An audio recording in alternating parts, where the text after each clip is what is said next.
Muslims of the subcontinent were offering everything, ladies, women, their bangles, men, whatever cash they had, to support war of independence in Turkey. And little did our forefathers know that in return, our brothers and sisters in Turkey will reciprocate their genuine and sincere support towards their war of independence in a manner beyond imagination. And today, under the dynamic leadership of President Tayyab Erdogan,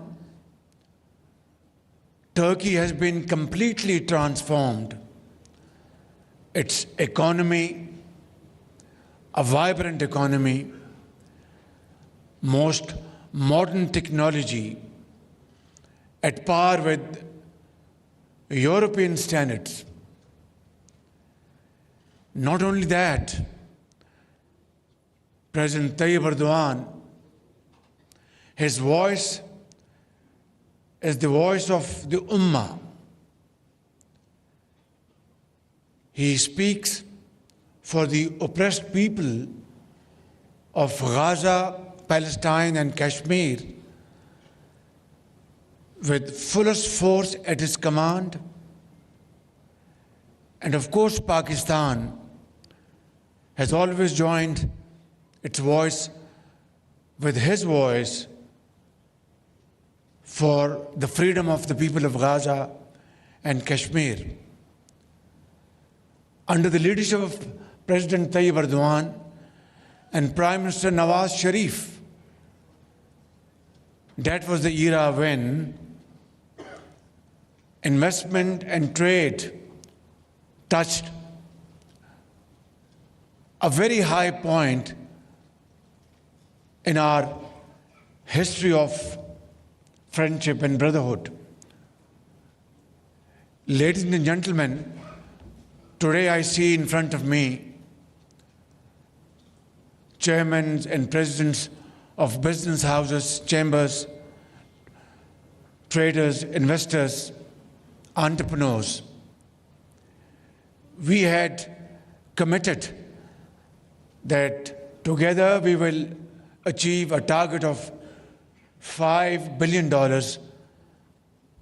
volume of trade, bilateral trade, but unfortunately, it is still a long way to go. Today we signed various MOUs and agreements, but the more important point is that we have to now convert them from paper to action. And in that, I am fully committed to support all your efforts, whether it's B2B or G2G. And I want to assure my Turkish investors and businessmen that, like in the past, or more than ever before, I will be there and my team will be there to assist you and facilitate you to invest in Pakistan or import from Pakistan, export to Pakistan. And for this, I will act as a Chief Executive Officer of Pakistan as far as Turkish businessmen are concerned.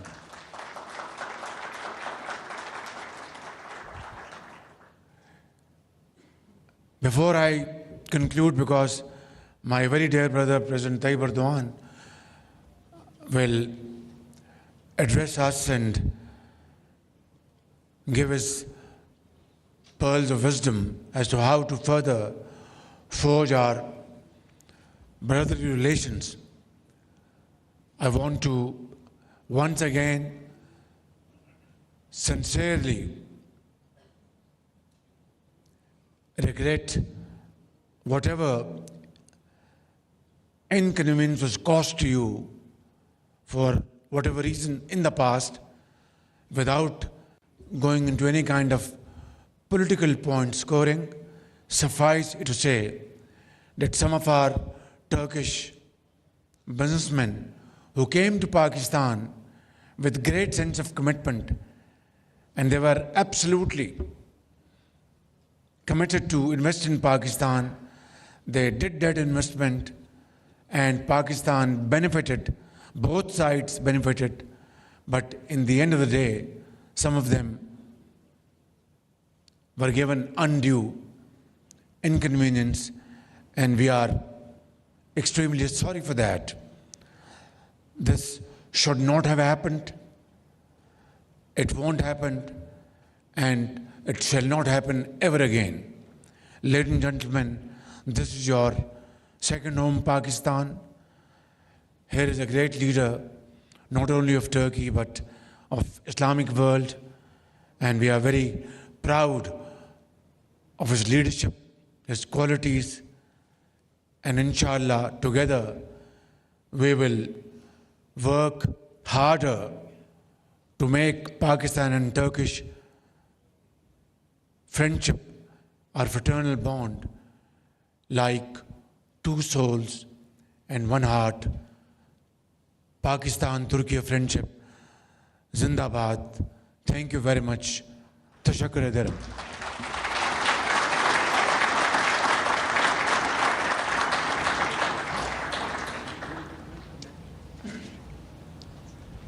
Let me have the pleasure of inviting my very dear brother, President Tayyip Erdogan, to address the nation.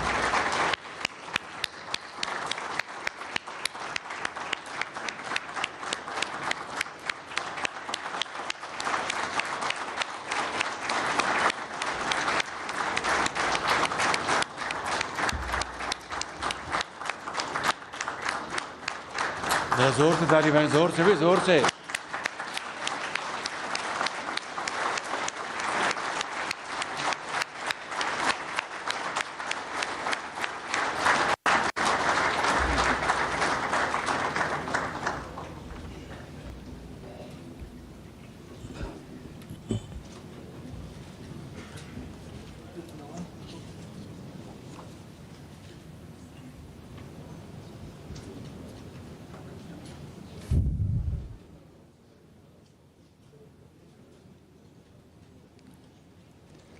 Bismillahirrahmanirrahim. Değerli kardeşim,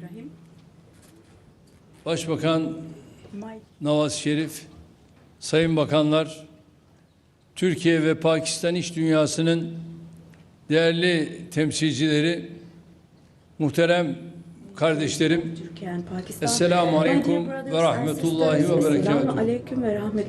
ve Berekatuhu. Sizleri Let me greet you all with most heartfelt feelings and with warm regards. I would like to express my great pleasure in attending this meeting together with my dear brother, Prime Minister Sharif. This meeting brings together the distinguished members of the Pakistani and Turkish business communities, and I wish that it will lead to beneficial outcomes. The existing bond between our hearts provides a fertile ground for realizing the true potential of our trade and economic relations. Our bilateral trade, praise be to Allah, is strengthening year by year. In 2024, our bilateral trade volume increased by approximately 30% compared to the previous year, and thus it reached its highest level ever and reached $1.4 billion.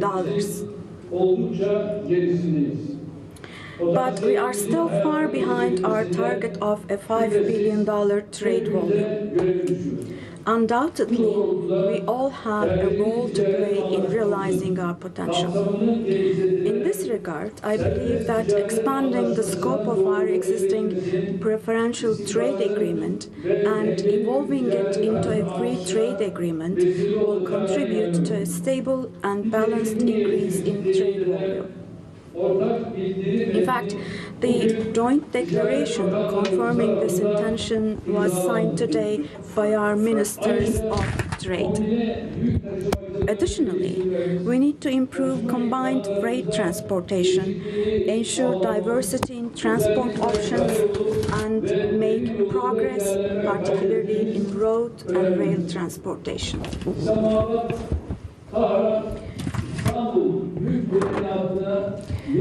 It will be in the interest of our entire region to leverage projects that we can implement with a holistic perspective, such as reactivating the Islamabad-Tehran-Istanbul freight train line, as well as initiatives on the Middle Corridor, the China-Pakistan Economic Corridor, or the Development Road. Pakistan, with its dynamic population of about 250 million, with its fertile agricultural lands and strategic position on international trade routes, is among the leading candidates to become one of the major economies of the future today. Pakistan's evolving economy is expected to undertake significant projects in the coming period, particularly in the fields of energy, agriculture, healthcare, and infrastructure. Turkey recognizes this and is preparing accordingly for this vision. Today, more than 50 of our public and private sector companies are operating in Pakistan. As you already know, we rank Turkey ranks second in the world in contracting services. And Turkish companies have also undertaken projects in Pakistan in the fields of contracting and technical consultancy with a total value of $3.5 billion. With Turkish investments in Pakistan exceeding $2 billion, we hope to further increase mutual investments. So on this occasion, we would like to invite Pakistani companies to our country, which offers comprehensive investment incentives. Our Presidential Investment Office will guide you throughout the process. Now, here, I want you to know a fundamental truth. As statesmen and as politicians, our duty is to assist our business community, is to open the way for you and remove the obstacles on your path. And we have, in fact, always acted in this direction until today.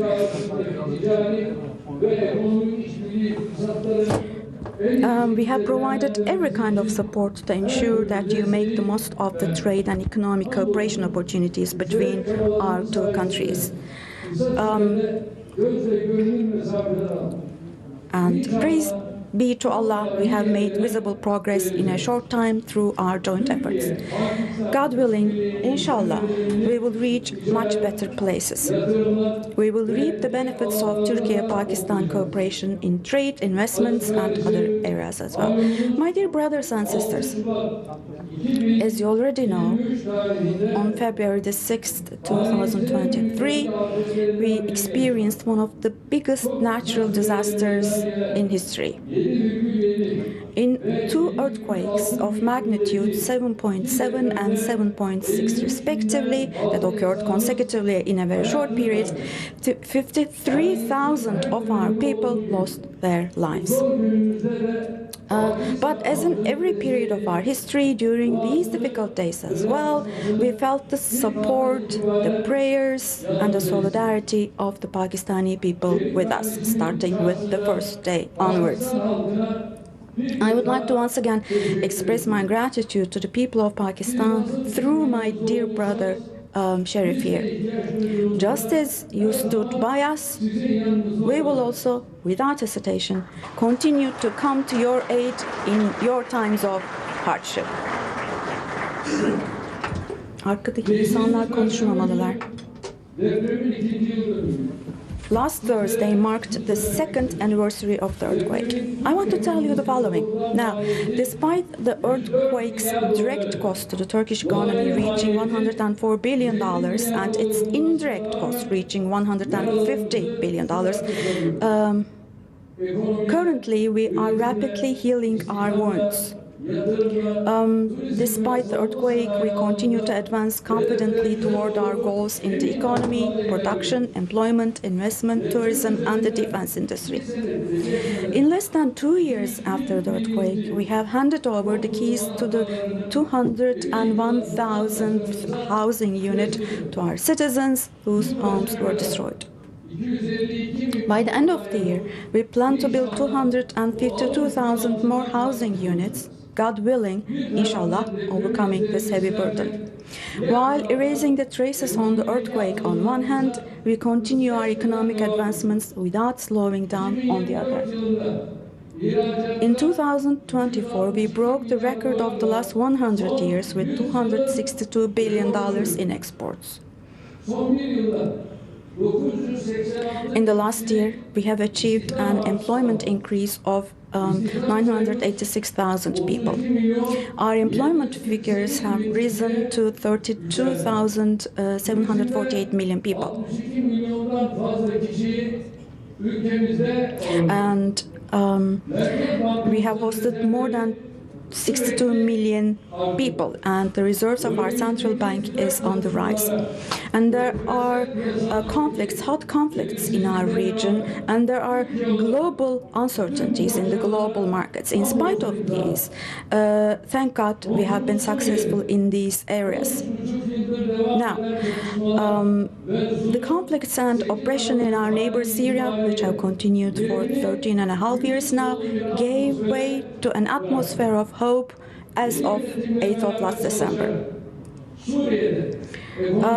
And we will work together with the new administration in Syria, and economy, investment, and trade. We will enter into a new process, entirely new process. My dear sisters and brothers, another important positive news, as you know, is the following. On the 19th of January, the good news came from Gaza. In Gaza, which has endured massacres and genocide by the occupying Israel for 15 months, a temporary ceasefire was eventually achieved thanks to a process in which we, as Turkey, also contributed. Now, our Gazan brothers and sisters are keeping to their promise, but unfortunately, because Israel hasn't been keeping its promise, the day before yesterday, unfortunately, the ceasefire again has bumped into a ceasefire, and again our region, they are trying to drag our region into blood and tears. Let me say the following, especially.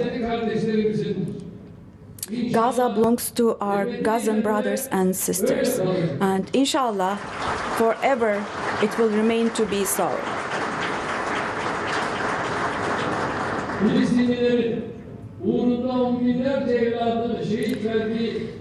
Tens of thousands of Palestinian sons and daughters died, and you cannot negotiate that piece of land. And the alliance of humanity, including Arab countries, should not leave the people of Gaza alone. I believe they won't do that.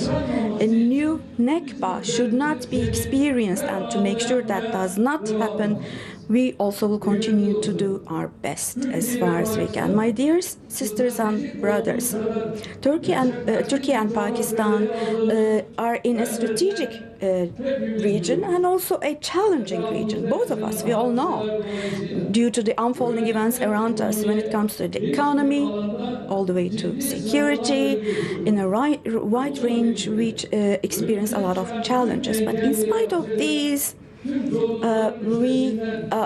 in order to be able to overcome all difficulties, we do have the ambition, the capacity, and the strength to be able to do that. Thank God.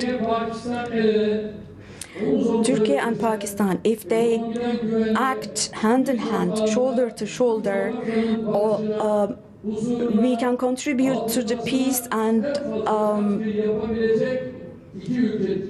welfare of this region in so many different ways. And for this, we will hold on to our targets tightly. We won't focus on challenges but on opportunities. We won't be crushed under problems. Rather, we will work for solutions. And we will make sure that we leave a better and happier and richer Turkey and Pakistan to our children. We'll work hard to do that. I hope God will help us as we do this. With these thoughts in mind, let me talk about the documents that we signed in line with our 7th strategic high-level cooperation meeting today. I hope those documents will prove to be beneficial for both countries. Municipal services, solar energy and wind energy, and contracting services, halal industry, ICT technologies, trade and investment. So with your contributions, all of these, including health tourism, will, I'm sure, improve. I want to reaffirm once again our full commitment to supporting the mutual investment and activities of our business communities. We have full will. I hope that your discussions and contacts within the framework of this business forum here will bring prosperity to our countries and to our regions. Tonight, we will enjoy the Lay Barat tonight. And on the 1st of March, we will enjoy the first night of Ramadan. Let me hope for all of us that both of these days will bring blessings to us and will be instrumental in introducing solidarity, peace, and improvement to our peoples, to the whole world. All of my Pakistani sisters and brothers, my greetings to you for your hospitality, my warm greetings to you, and all the best to you, sincerely from the bottom of my heart.